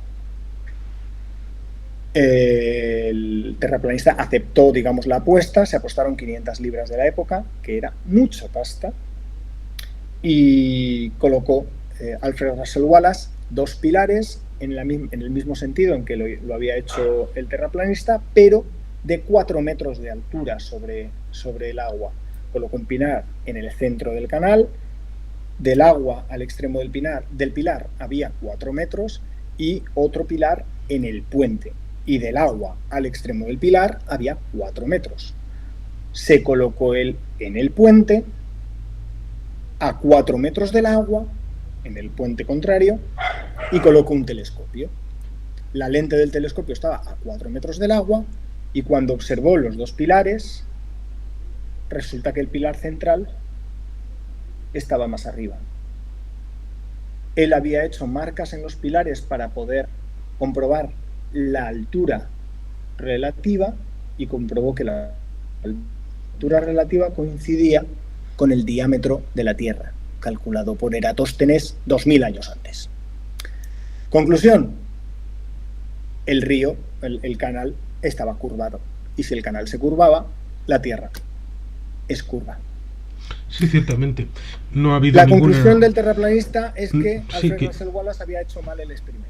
Ya, lo que es propio de estos tiempos también. Pero desde los tiempos de Samuel Robotham no ha habido nadie que haya propuesto nada nuevo sobre la Tierra pizza. De hecho, cual... el terraplanista del que estamos hablando fue discípulo de Robotham. No recuerdo el nombre, lamentablemente. No pasa nada, al fin y al cabo. Pero lo pueden buscar en Google, la apuesta de Alfred Russel Wallace contra el terraplanismo. Hay varias. Sí. Casi mejor ir a un elemento menos abrasivo, como son las especies invasoras, que son algo importante para ti, porque son elementos que están fuera de su lugar propio, y a veces son inducidas porque seres humanos las trasladan de un lugar a otro. Siempre lo son. Siempre, de hecho, forma parte de la definición de especie invasora. En el proceso de invasión biológica... Nuestra participación en el proceso. La participación humana es un requisito. Es... de hecho,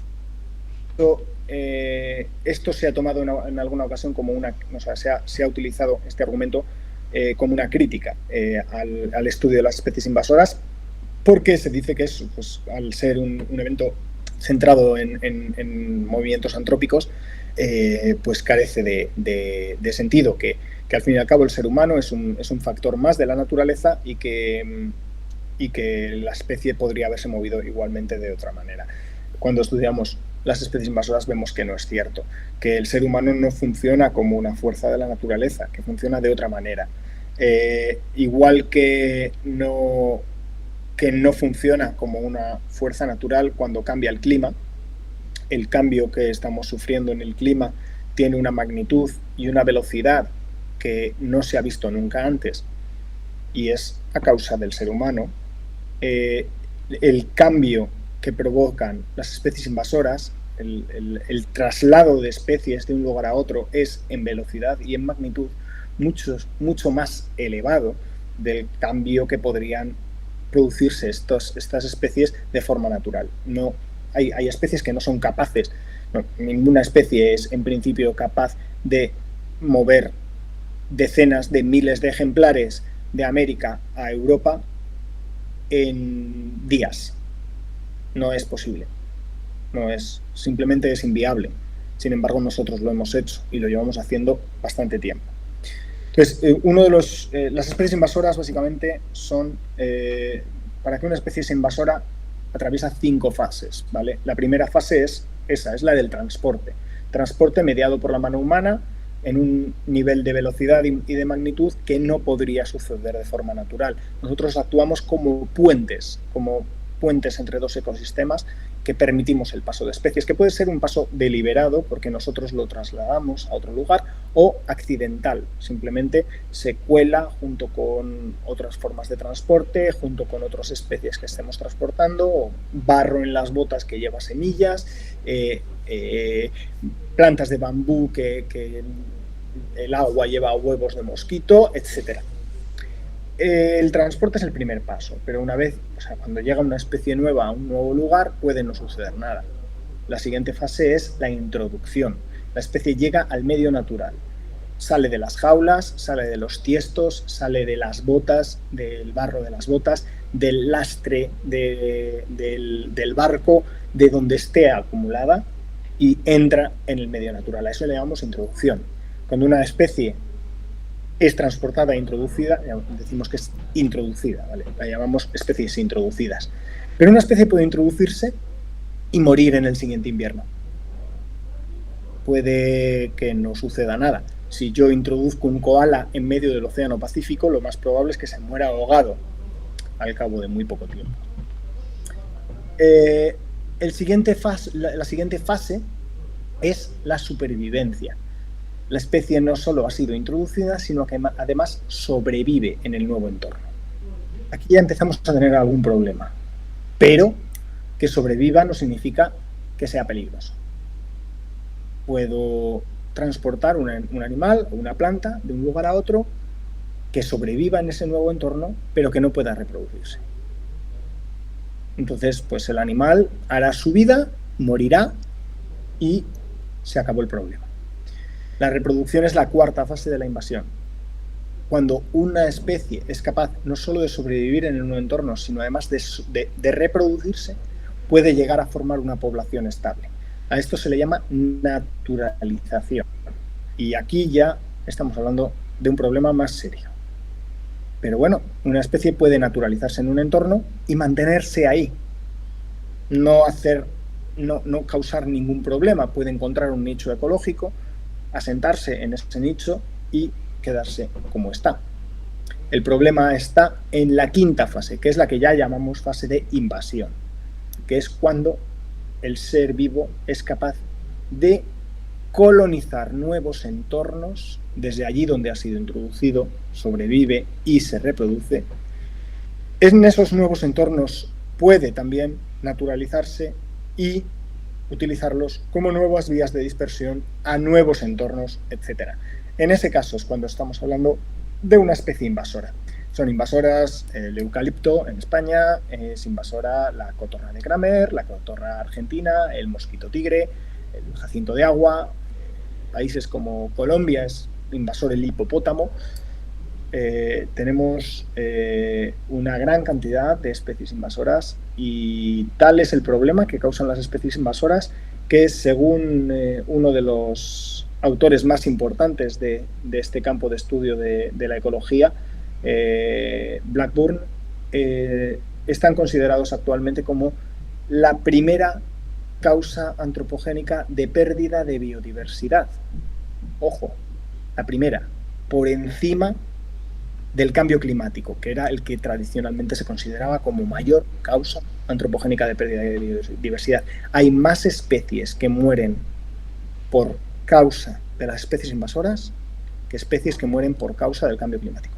Y eso es muy grave. Sí, es sorprendente, casi tan grave como alguna cosa que te he visto en Twitter de estar en listas de protección respecto a esas especies invasoras, pero encontrarte esa misma especie vendida en alguna tienda.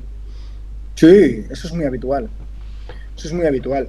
En el año 2019 publicamos un artículo científico precisamente sobre esto. Hacíamos un análisis de las principales especies que se venden en España. Estuvimos en contacto con 21 distribuidores nacionales de plantas ornamentales, de estos distribuidores que a su vez venden a viveros, que a su vez venden a consumidores.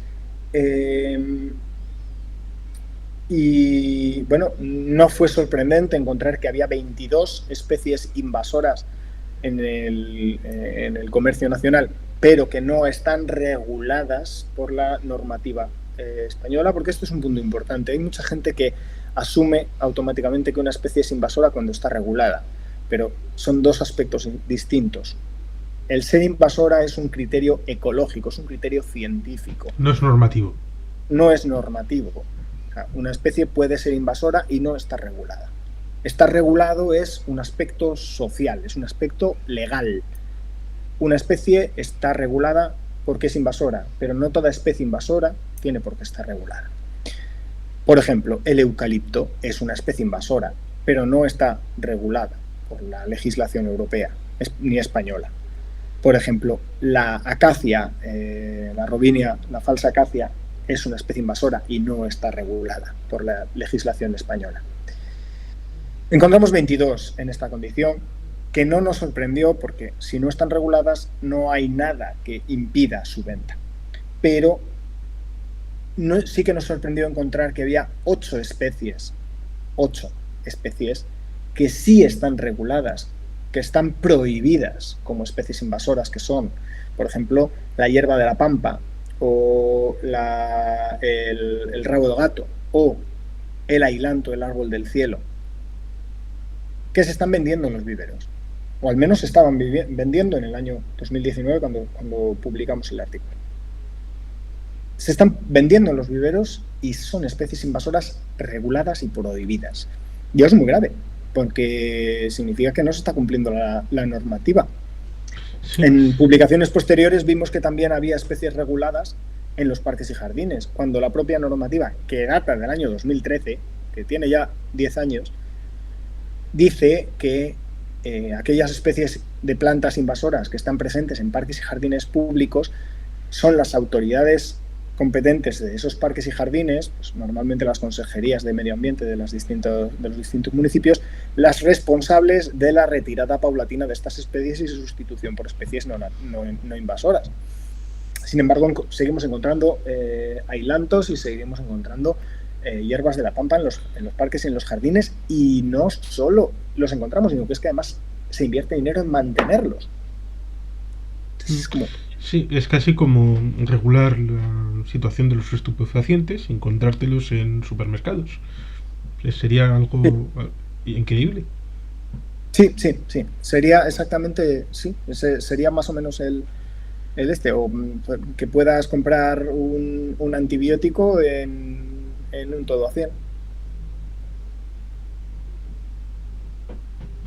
Lo cual ciertamente es tremendo. Es tremendo. Y has hecho publicidad de este hecho en redes sociales. Uh-huh. Y tienes conocimiento abundante. Seguramente el eucalipto llega incluso a ser valorado por la gente. Uf. El eucalipto tiene hay un grave problema con el eucalipto y con algunas otras especies, como por ejemplo la chumbera también. Y es que son especies invasoras, es innegable que son especies invasoras, tienen un comportamiento invasor claramente evidenciable y hay abundante bibliografía científica que permite avalar este hecho, y sin embargo existen grupos de presión que niegan la invasividad de estas especies por puro interés, porque son especies de explotación comercial que dan mucho dinero y dan muchos beneficios a las empresas que las explotan. En el caso del eucalipto, el papel. En el caso de la chumbera, pues los higos chumbos de Murcia. Es curioso porque así como el eucalipto no está regulado, aunque se ha intentado regular, que también es una historia truculenta, la del intento de regular el eucalipto, la chumbera sí que está regulada como invasora y se sigue cultivando y se sigue aprovechando, y de hecho cuando hay plagas de cochinilla, que es un parásito de la chumbera, digamos un depredador natural de la chumbera, que de hecho solo afecta a las chumberas y que por tanto podría utilizarse perfectamente como medio de control biológico contra esta invasión, se toma como una plaga y se hacen esfuerzos verdaderamente notables por eliminar a la plaga, ¿entendía? A la cochinilla, para preservar las chumberas, lo cual es completamente irónico. Pero sí, con el eucalipto la historia es verdaderamente fascinante. El eucalipto en el año 2017 intentó regularse por parte de una propuesta que hizo un ayuntamiento gallego de Teo, y llegó al Ministerio Ministerio de Medio Ambiente, en el gobierno de Rajoy. El ministerio, pues como indica el protocolo, lo que hizo fue encargar un informe a su comité científico, un comité que está conformado por 21 especialistas del campo de la ecología y del medio ambiente, entre los cuales pues, hay verdaderas eminencias del estudio de especies invasoras, como puede ser Montserrat Vilá, que es la mayor especialista de España en el estudio de especies invasoras y una de los 3, 4, 5 autores más importantes del mundo, que más publicaciones tiene y que más impacto tiene en el mundo en este campo. El asunto fue que el comité científico valoró que el eucalipto era una especie invasora. Efectivamente, todas las especies de eucalipto introducidas en España, que son 6, son especies invasoras. Realizó un análisis de impacto de invasión. Es un análisis que evalúa las especies en una puntuación de entre -14 y +29. Cuando esa valoración sale por debajo de 0, se considera que la especie es inocua. Cuando sale entre 7 o más, se considera que es una especie invasora, más invasora cuanto más alto es el número, y cuando el número es entre 0 y 6, se considera que es una escala de grises que no puede definirse si la especie es invasora o no. Está en esa zona gris de pues lo que decíamos antes, ¿no? que existen zonas grises y no todo es blanco-negro, no se puede establecer un límite claro en esa situación. El eucalipto salió, el Eucalyptus globulus, que es el eucalipto más abundante en España, salió con una puntuación de 22. 22 es extraordinariamente invasor, o sea, es mucho más invasor que el tupinambo o que la acacia de albata o que el ailanto, que son árboles o plantas que sí están reguladas como invasoras. Entonces, si hay plantas invasoras con menos puntuación en este tipo de valoración que están reguladas, el eucalipto necesariamente estará regulado porque es más invasor que estas otras. Si estas otras están reguladas, ¿por qué el eucalipto no? Este informe no le gustó al ministerio y, saltándose todo tipo de protocolo, lo que hizo fue encargar un contrainforme a una sola persona, un científico, catedrático en Ingeniería de Montes, profesor Luis Gil de la Universidad, creo que es de la Complutense de Madrid o puede ser de la Autónoma de Madrid, una universidad madrileña. Este señor tiene claros conflictos de intereses en relación al eucalipto. Este señor tiene, por ejemplo, un proyecto con el cual planea llenar Etiopía de eucaliptos, planea plantar eucaliptos en Etiopía para su explotación maderera, y tiene relaciones contractuales con ENCE, la principal empresa maderera de papel de España, que procesa cerca del 30% de la madera de eucalipto que se extrae de los eucaliptales españoles. Pues este señor obviamente redactó un informe claramente negativo hacia la regulación del eucalipto, porque claro, su negocio peligraba en gran manera, y parafraseo, porque no puedo recordar la frase literal, pero decía algo así como que el informe del comité científico, el de los 21 expertos, que por cierto no tenían ningún conflicto de intereses de ningún tipo, estaba sesgado ideológicamente y tenía inclinaciones políticas y sesgos socioeconómicos. Es como, ¿y tú no? Quiero decir, ¿qué me estás contando, no? O sea, estos 21 científicos no ganan nada por prohibir el eucalipto, ni pierden nada. Simplemente han constatado un hecho y lo han hecho mediante análisis científicos rigurosos que además están publicados en revistas revisadas por pares. El contrainforme que hizo Luis Gil fue el aceptado por el Ministerio, obviamente, era el que decía lo que el Ministerio quería que dijera, y el eucalipto, la regulación del eucalipto fue rechazada. Actualmente el eucalipto no ha vuelto a plantearse como especie invasora y probablemente nunca llegue a regularse. Pero vamos, que es una especie invasora en España es un hecho y eso, vamos, una situación más en la que las leyes pues discuten con la evidencia científica y, como ha sucedido en otros momentos de la historia, pues las leyes han ganado y la evidencia científica ha quedado relegada al mero campo de las opiniones, que no lo son. Sí, es un caso más de cuando tu sustento depende de no querer entender algo, pues evidentemente ese principio va a operar y no va a llegar a un buen puerto. Pues evidentemente es un caso donde parece que una opinión es igual a una valoración científica avalada por revisión de pares, investigación. Lo peor que la sociedad ha podido dar a la hora de establecer ese contacto con la realidad. Pues evidentemente es una pena que estas cosas sigan sucediendo. Sí, pero seguirán sucediendo. No, a mí no me cabe ninguna duda. En el momento en que empiezas a afectar al bolsillo de gente poderosa, las cosas se tuercen. Y eso ha sido así. Sucedió con la industria del petróleo y el problema con el plomo. Sucedió con la industria tabaquera. Sucedió con la industria del azúcar. Tenemos la industria del papel. Ahora mismo hemos recibido la noticia de que un documental de Sir Richard Attenborough, el famoso naturalista documentalista británico, va a ser censurado en la BBC televisión pública británica.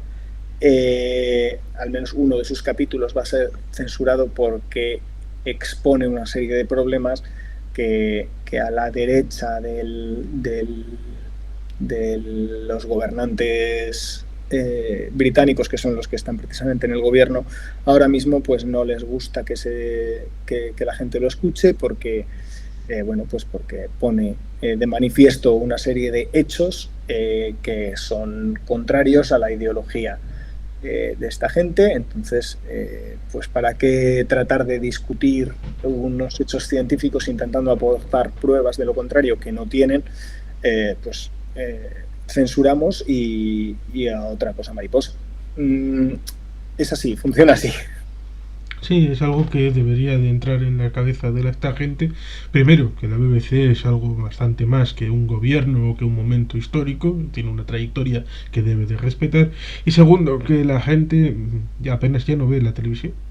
Con lo cual, cercenar algo en televisión pues va en contra de sus intereses, porque... Sí, porque además el capítulo se va a emitir en